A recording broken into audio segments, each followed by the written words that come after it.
Episode के starting में हम याओ को देखते हैं, जहां याओ चबी के साथ एक न्यू गेम स्टार्ट करती है। याओ गेम में काफी अच्छा परफॉर्म करने लगती है, जिसकी गेमिंग स्किल को देखकर सभी लोग काफी तारीफ करने लगते हैं उसकी। लेकिन याओ ये भूल जाती है कि वो अपने ही टीम के साथ खेल रही है और वो चबी का साथ छोड़कर अकेले ही खेलने लग जाती है। अकेले ही पूरे गेम को कंट्रोल कर लेती है। सीचैंग भी इस बात को नोट कर रहा था और याओ अकेले ही इस गेम को जीत जाती है। याओ काफी खुश हो जाती है। और रुई याओ के गेम के बारे में के को पूछते हैं, जिस पर के कहता है कि उसने एज अ सोलो प्लेयर काफी अच्छा परफॉर्म किया, लेकिन उसने अपना स्कोर बनाने के चक्कर में अपनी पूरी टीम को ही छोड़ दिया। ये सुनकर याओ को भी काफी बुरा लगता है, क्योंकि उसने सच में ही एक गलती की थी। इसके बाद सीचैंग यूमिंग को साइड में ले जाकर कहने लगता है कि याओ को भले ही के की बातें बुरी लगे, लेकिन उसकी बात में पॉइंट है। और देखा जाए तो याओ के गेमिंग स्किल्स काफी अच्छे हैं, लेकिन वो गेमिंग के दौरान काफी ज्यादा एग्रेसिव हो जाती है और बिना टीम वर्क के हम उसे मैच में नहीं ले सकते। जिस पर यूमिंग कहता है कि क्या तुम्हें पता है मैंने याओ को टीम ज्वाइनिंग के लिए क्यों चूज किया? क्योंकि याओ काफी टैलेंटेड है और वो कभी भी हार नहीं मानती और वो फेयरलेस होकर गेम खेलती है और वो बिल्कुल तुम्हारी ही जैसी है, इसलिए हमें जल्द से जल्द उसकी ट्रेनिंग स्टार्ट करनी होगी और ये काम हम कल से ही स्टार्ट कर देंगे। तभी सीचैंग को उसके फादर की कॉल आती है और उसके फादर उसे घर पर बुलाते हैं, क्योंकि उसकी मदर लड़ाई कर कर कहीं चली गई थी। अब ये पता लगने पर यूमिंग कहता है कि कोई बात नहीं, तुम पहले घर जाओ और मैं कल से याओ की ट्रेनिंग स्टार्ट कर दूंगा। अगले दिन यूमिंग अकेले ही याओ की ट्रेनिंग स्टार्ट कर देता है। अब पूरा दिन ट्रेनिंग करने के बाद याओ पूरा थक जाती है और वो अपने रूम में रेस्ट करने के लिए आ जाती है। इसी बीच वो वीचैट में एक पोस्ट डालती है और कैप्शन में लिखती है कि आज मैं एक कुत्ते की तरह थक चुकी हूँ। और तभी उसे जिमियांग की कॉल आती है, जो उसे बताती है कि मैं हवाई में हूँ और वो कहती है कि मैं काफी ज्यादा एंजॉय कर रही हूँ। जिस पर याओ कहती है कि क्या तुम्हें पता है कि मेरी 12 घंटे ट्रेनिंग चल रही है और मेरी बहुत बुरी हालत हो चुकी है और तुम हवाई में बहुत अच्छे से मजे कर रही हो और मुझे ये बताकर जेलस भी फील करवा रही हो। थोड़ी देर बाद वहाँ पर चबी आता है और उसे कहता है कि वो लोग डुओ खेलने वाले हैं, अगर तुम खेलना चाहते हो तो जल्दी से नीचे आ जाओ। ये सुनकर याओ जल्दी से नीचे आ जाती है और के को ज्वाइन कर लेती है। और इसी बीच वो देखती है कि उसका एक्स बॉयफ्रेंड यांग ने भी उसके साथ खेलने के लिए उसे रिक्वेस्ट सेंड की है। उसके आईडी का नाम सनफ्लावर होता है और इधर सीचैंग ने भी याओ की पोस्ट को देख लिया था और सीचैंग भी याओ के साथ खेलने के लिए रिक्वेस्ट सेंड कर देता है। सीचैंग के आईडी का नाम चशमैन होता है और वो याओ के अपोजिट था। ये देखकर याओ काफी ज्यादा डर जाती है, क्योंकि उसे डर था कि वो चशमैन यानी कि सीचैंग के साथ हार जाएगी और अगर वो हार गई तो उसकी इतने मेहनत के बाद मिलने वाला कैरेक्टर उसे नहीं मिलेगा। इसी बीच चबी उसे एक एडवाइस देता है। दरअसल याओ का पार्टनर उसका एक्स बॉयफ्रेंड यांग था और सीचैंग का पार्टनर के था। ये लोग गेम स्टार्ट करते हैं, जहाँ याओ फुल्ली फोकस्ड होकर गेम खेलने लगती है, लेकिन वो बार बार हार रही थी। इसी बीच याओ सीचैंग को मैसेज करती है कि तुम मेरे साथ थोड़ा काइंड रहो, क्योंकि अगर मैं हार गई तो मुझे मेरा कैरेक्टर नहीं मिलेगा। लेकिन सीचैंग उसके मैसेज को इग्नोर कर देता है। ये देखकर यांग याओ से कहता है कि सीचैंग तुम्हारे मैसेज को इग्नोर कर रहा है, इसीलिए तुम क्यों बार बार उसे मैसेज कर रही हो, और तुम चिंता मत करो, मैं तुम्हारे साथ हूँ। इधर चबी याओ को कहता है कि सीचैंग से कहो कि तुम्हारे फिशेस को मेरे कैट ने खा लिया है, ताकि सीचैंग डिस्ट्रैक्ट हो जाए। और याओ ऐसे ही कह देती है, लेकिन इस बात का भी सीचैंग पर कोई भी फर्क नहीं पड़ता। अब के याओ की परफॉर्मेंस को देखकर काफी परेशान हो जाता है, फिर वो गेम को बीच में ही छोड़ देता है। तभी याओ के पास सीचैंग की कॉल आती है। वो उसे कहता है कि मैं कल ही वापस आ रहा हूँ और तुम अपने कैट का ध्यान रखना। अगले दिन किसी ने इनकी कन्वर्सेशन को पब्लिक कर दिया होता है। लोगों के बीच में ये रूमर फैल जाता है कि इन तीनों के बीच में लव ट्रायंगल चल रहा है। अब ये सब कमेंट याओ के फादर भी देख रहे होते हैं और वो याओ की मदर को भी ये सब दिखा देते हैं। अब ये देखकर याओ की मदर याओ को कॉल लगाती है और उससे पूछती है कि ये सब कुछ क्या चल रहा है, तुम वहाँ पर ई स्पोर्ट्स देखने गई हो या फिर किसी को डेट करने के लिए? जिस पर याओ कहती है कि आप चिंता मत करो, ये सब सिर्फ एक रूमर्स है। इसी बीच याओ की मॉम पूछती है कि यांग वही लड़का है जिससे रिसेंटली तुम्हारा ब्रेकअप हो गया है? जिस पर याओ हाँ कह देती है और तभी वहाँ पर सीचैंग भी आ जाता है और वो याओ से पूछने लगता है कि यांग और तुम्हारे बीच में क्या चल रहा है और लोग तुम दोनों को लेकर इतने कमेंट्स क्यों कर रहे हैं। दूसरी तरफ यांग को देखते हैं, जो उन रूमर्स की वजह से अपसेट था, इसीलिए उसके टीम मेंबर्स उसका मूड ठीक करने की कोशिश करते हैं और उसे याओ के बारे में पूछने लगते हैं। जिस पर यांग कहता है कि याओ जो कि मेरी एक्स गर्लफ्रेंड है और मेरी वजह से ही वो आज प्रोफेशनल गेम खेल रही है और मैंने ही उसे गेम खेलना सिखाया था। इसके बाद यांग ब्रेकअप के बारे में बताता है और कहानी फ्लैशबैक में जाती है, जहाँ हमें पता चलता है कि यांग ने अपना स्कूल स्किप कर दिया था और वो प्रोफेशनली खेलने के लिए बाहर चला गया था, जिस कारण से इनके रिलेशनशिप में दूरियां बढ़ गई और गेम में बिजी होने के कारण यांग ने याओ का फोन उठाना बंद कर दिया था और इसीलिए कि याओ ने यांग के साथ ब्रेकअप कर लिया। इधर याओ भी यही सब कुछ सीचंग को बता रही होती है, जिसके बाद यांग याओ को मैसेज करता है और उसे दोबारा से रिलेशनशिप में आने के लिए कहता है। ये मैसेज देखकर याओ काफी ज्यादा शॉक हो जाती है और वो सीचंग से माफी मांगने लगती है और उसे लगता है कि उसकी वजह से ये सभी रूमर्स फैल रहे हैं। इतने में याओ के पास एक नोटिफिकेशन आती है और वो देखती है कि सभी लोग उसी के बारे में ही बात कर रहे हैं कि याओ सीचंग के हाथों में हाथ डालकर चल रही थी। ये सब वो सीचंग को भी दिखाती है और कहती है कि देखो सब लोग किस तरह से हमारे बारे में बात कर रहे हैं, बल्कि मैंने तो तुम्हें कभी टच भी नहीं किया था। ये देखकर सीचंग याओ का हाथ पकड़ लेता है और उसे कहता है कि क्या तुम्हें अभी अनफेयर फील हो रहा है। ये देखकर याओ की हार्ट बीट बढ़ जाती है और वो उसे अपना हाथ छुड़ाकर अपनी कैट को गोदी में लेकर बैठ जाती है।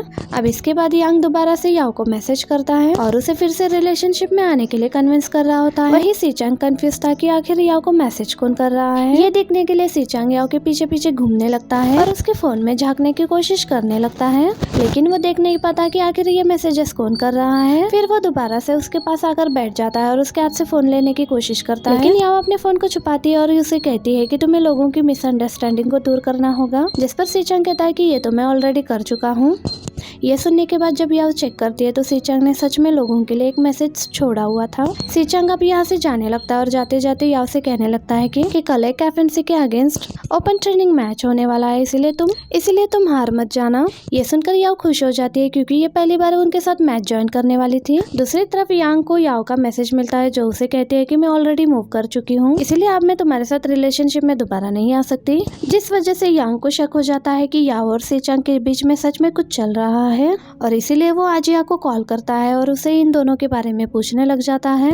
तो आजिया कहने लगता है कि तुम चिंता मत करो, इन दोनों के बीच में कुछ नहीं चल रहा। ये सुनने के बाद भी यांग के मन को शांति नहीं मिलती। आज ZZDX टीम का एफएनसी के साथ ट्रेनिंग मैच होने वाला था, इसलिए यूमिंग सभी को एफएनसी टीम के बारे में, क्वालिटी के बारे में बता रहा होता है। इसी बीच यूमिंग याओ से कहता है कि क्या तुम तमामों के अलावा किसी दूसरे शिकामी को भी यूज कर सकती हो, क्योंकि एफएनसी टीम तुम्हारे तमामों को बैन भी कर सकती है। दरअसल तमामो इनकी गेम का एक कैरेक्टर है जो कि याओ को काफी पसंद है और वो उस कैरेक्टर के साथ खेलने में काफी ज्यादा एक्सपर्ट है। लेकिन ये सुनने के बाद सभी लोग काफी ज्यादा शॉक्ड हो जाते हैं, लेकिन याओ कहती है कि आप लोग चिंता मत करो, मैं किसी भी शिकामी के साथ गेम खेल सकती हूँ। इनका मैच स्टार्ट हो जाता है और एफएनसी की टीम सबसे पहले याओ की तमामों को ही बैन कर देती है, इसलिए याओ को कोई दूसरा शिकामी चूज करना पड़ता है। यूमिंग याओ से कहता है कि ये तुम्हारा पहला टेस्ट मैच है, इसलिए इसे हल्के में मत लेना। और फिर गेम स्टार्ट हो जाता है और फिर सभी लोग फुल्ली फोकस्ड होकर गेम को खेलने लग जाते हैं। सभी लोग काफी अच्छा परफॉर्म कर रहे थे और याओ भी इस बार सभी लोगों के साथ मिलकर खेल रही थी, लेकिन तभी अपोजिट टीम इनके एक शिकामी को बैन कर देती है, इसलिए कि सभी को बेस में चलने के लिए कहता है। पर याओ उसे रोकती है और कहती है कि मैं इसे संभाल सकती हूँ, इसलिए सभी लोग याओ को सपोर्ट करते हैं। अब याओ काफी अग्रेसिव फॉर्म में आ जाती है और फाइनली ये लोग मैच जीत जाते हैं। सभी लोग इससे काफी खुश हो जाते हैं और याओ को भी अप्रिशिएट करते हैं, लेकिन के इस बात से खुश नहीं था क्योंकि याओ ने उसकी बात नहीं मानी थी। खैर अब सभी लोग ब्रेक लेने के लिए बाहर जाते हैं, लेकिन सीचंग बाहर नहीं आता और याओ भी वहीं पर बैठकर एक लाइव स्ट्रीम देखने लगती है। इसी लाइव स्ट्रीमिंग में एक कुन नाम का लड़का होता है जो कि अभी अभी मैच में इनके साथ खेल रहा था। कुन याओ की गेमिंग स्किल के बारे में काफी तारीफ करता है और वो याओ से कहता है कि वो जल्दी से उससे मिलना चाहता है। ये देखकर याओ काफी खुश हो जाती है। सीचंग को ये बात हजम नहीं होती और लाइव स्ट्रीमिंग को पॉज करके वो उसे कहता है कि इन सब बकवास में मत पड़ो, क्योंकि ये सब कुछ देखकर तुम कॉकी बन जाओगी। सीचंग लाइव स्ट्रीमिंग बंद करके अपनी सीट पर बैठ जाता है। अब याओ उसके पास जाकर उससे पूछती है कि मैंने आज इतना अच्छा परफॉर्म किया, क्या तुम मुझे कॉम्प्लीमेंट नहीं देना चाहोगे? और वैसे तो आपको मुझे कोई इनाम देना चाहिए। ये सुनकर सीचंग एक मार्कर उठा लेता है और याओ के हाथ पर एक रेड कलर का फ्लावर बना देता है। ये देखकर याओ पूछती है कि ये क्या है, जिस पर सीचंग उसे कहता है कि ये मेरी तरफ से तुम्हारे लिए इनाम है। खैर आगे चबी रात के अंदर लाइव स्ट्रीमिंग कर रहा होता है। इस दौरान लोगों के उसे मैसेज भी आ रहे थे, याओ भी उसे देख रही थी। तभी एक पर्सन लिखता है कि यांग और याओ के बीच में क्या चल रहा है। ये देखकर याओ बैठ जाती है और चबी के हेडफोन्स लेकर वो लाइव स्ट्रीमिंग करने लग जाती है। याओ बताती है कि पहले हम दोनों रिलेशनशिप में थे, लेकिन अभी हम दोनों के बीच में कुछ भी नहीं है क्योंकि अब हमारा ब्रेकअप हो गया है। जिसके बाद याओ गेम के बारे में लेकर बात करने लगती है। वो सीचंग को डरपोक कहने लगती है। ये सुनकर सीचंग उसके पास आता है और उसे कहने लगता है कि तुम अपने कैप्टन को ये सब कुछ कैसे कह सकती हो। उसकी बातें हेडफोन के द्वारा लोगों के बीच जाती है और फिर सभी लोग इनके बारे में दोबारा से बात करने लगते हैं। इसके बाद चबी कहता है कि क्यों ना आज हम सबको एक साथ डिनर करना चाहिए। ये सुनते ही सभी लोग डिनर के लिए रेडी हो जाते हैं, लेकिन के जो बिल्कुल साइलेंट बैठा था वो डिनर पर नहीं जाता है। अगले सीन में हम देखते हैं कि सभी लोग रेस्टोरेंट में महंगा खाना खा रहे थे और याओ डिशेस के प्राइस चेक कर रही थी और उसे समझ में नहीं आ रहा था कि वो क्या ऑर्डर करे, क्योंकि यहाँ पर सारी चीजें काफी महंगी थी। जिस पर यूमिंग पूछता है कि याओ तुम खाना क्यों नहीं खा रही हो, तभी याओ कहती है कि मुझे भूख नहीं है। इस बात से यूमिंग समझ जाता है कि महंगा होने के कारण याओ ऑर्डर नहीं कर रही। जिस पर यूमिंग कहता है कि तुम पैसों की चिंता बिल्कुल मत करो, क्योंकि सीचंग ने ऑलरेडी बिल पे कर चुका है।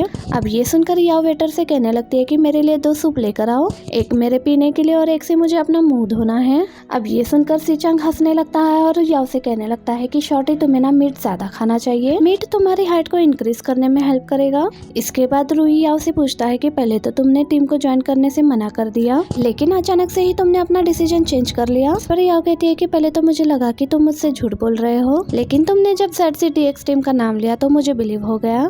हालांकि मेरे पेरेंट्स इस चीज के लिए अलाउ नहीं करते, लेकिन जब मैंने यूमिंग की स्पीच सुनी तो मैंने भी प्रोफेशनल गेमर बनने का डिसीजन ले लिया। ये सुनकर सभी लोग हंसने लगते हैं और याओ के इस डिसीजन के लिए उसे अप्रिशिएट भी करते हैं। दूसरी तरफ के घर के अंदर हेडफोन्स लगाकर डांस कर रहा था। तभी हम देखते हैं कि याओ के पेरेंट्स उसके घर के बाहर आए होते हैं। वो डोरबेल बजाते हैं पर के को कुछ भी सुनाई नहीं दे रहा था। तभी अचानक डोर ओपन हो जाता है और ये देखते हैं कि के हेडफोन्स लगाकर अकेले ही डांस कर रहा था। तभी के इन्हें देख लेता है और इनसे पूछता है कि आप लोग कौन हैं। अब दूसरी तरफ सभी लोग डिनर करके घर के पास वापस आ रहे थे। इसी बीच सीचंग को अपने फादर की कॉल आती है। वो बताते हैं कि तुम्हारी मदर दोबारा से लड़ाई करके घर के बाहर चली गई है। इतना सुनते ही सीचंग कॉल कट कर देता है, क्योंकि इस बार वो अपने पेरेंट्स के बीच में जजमेंट नहीं करने वाला था। और याओ चबी से सीचंग की फैमिली के बारे में पूछती है, क्योंकि उसे तो इतना ही मालूम था कि सीचंग काफी रिच है। तो चबी उसे बताता है कि उसके फादर काफी फेमस बिजनेसमैन हैं और सीचंग उनका एल्डर सन है। ये सुनकर याओ कहती है कि सीचंग के पेरेंट्स ई स्पोर्ट को सपोर्ट करते हैं। तो चबी कहता है कि उसके फादर ZZDX टीम के शेयर होल्डर हैं। अब ये सभी लोग घर के बाहर आ पहुंचे हैं और ये देखते हैं कि याओ के पेरेंट्स घर के बाहर आ पहुंचे हैं। और ये देखकर याओ काफी ज्यादा शॉक्ड हो जाती है। अगले सीन में हम याओ के मॉम को देखते हैं कि वो उसे डांट रही है, क्योंकि उसने काफी ज्यादा ड्रिंक की हुई थी। लेकिन याओ मॉम को समझाती है और उन्हें कन्विंस करने की कोशिश करती है। अब ये लोग याओ के पेरेंट्स को एक स्क्रीन दिखाते हैं जिसमें ZZDX टीम को लेकर पॉजिटिव कमेंट्स चल रहे थे। याओ के पेरेंट्स को ये सब इसलिए दिखा रहे थे ताकि उन्हें ZZDX टीम पर बिलीव हो जाए। इसके बाद याओ अपने पेरेंट्स को अपने रूम में ले जाती है, जहाँ उसकी मॉम याओ को वापस चलने के लिए कन्विंस कर रही होती है। लेकिन याओ कहती है कि मैं यहाँ पर काफी खुश हूँ और मैं यहाँ से नहीं जाना चाहती, और मैं जानती हूँ कि आप मेरे लिए काफी ज्यादा कंसर्न हैं, लेकिन मैं जानती हूँ कि मैं काफी ज्यादा अच्छा कर रही हूँ और मुझे किसी दूसरी जॉब की जरूरत नहीं है और मैं वर्ल्ड चैंपियन जरूर विन करूंगी। ये सब सुनकर उसके फादर तो उसके साइड ले रहे थे, लेकिन उसकी मदर उसके इस फैसले से सख्त खिलाफ थी। जिस पर याओ कहती है कि 3 महीने के बाद नेशनल मैच है, इसलिए मैं होप करती हूँ कि तब तक मुझे आप यहाँ पर रहने की इजाजत दे। और अब किसी तरह से याओ अपने मदर को कन्विंस कर लेती है। उतने में ही सीचंग वहाँ पर आ जाता है, जो कि याओ के पेरेंट्स को सोने के लिए वहाँ पर ले जाने के लिए आया था। याओ के पेरेंट्स उसे बाय कहते हैं और सीचंग के साथ चले जाते हैं। और इसी मोमेंट पर हमारा ये एपिसोड भी खत्म हो जाता है। और एंड गाइज, ये थी आज की वीडियो। आई होप कि आपको ये वीडियो पसंद आई होगी। अगर वीडियो पसंद आई हो तो वीडियो को लाइक करके चैनल को सब्सक्राइब जरूर कर लेना। आपसे मिलती हूँ अगले एपिसोड में। Thank you for watching. Bye bye.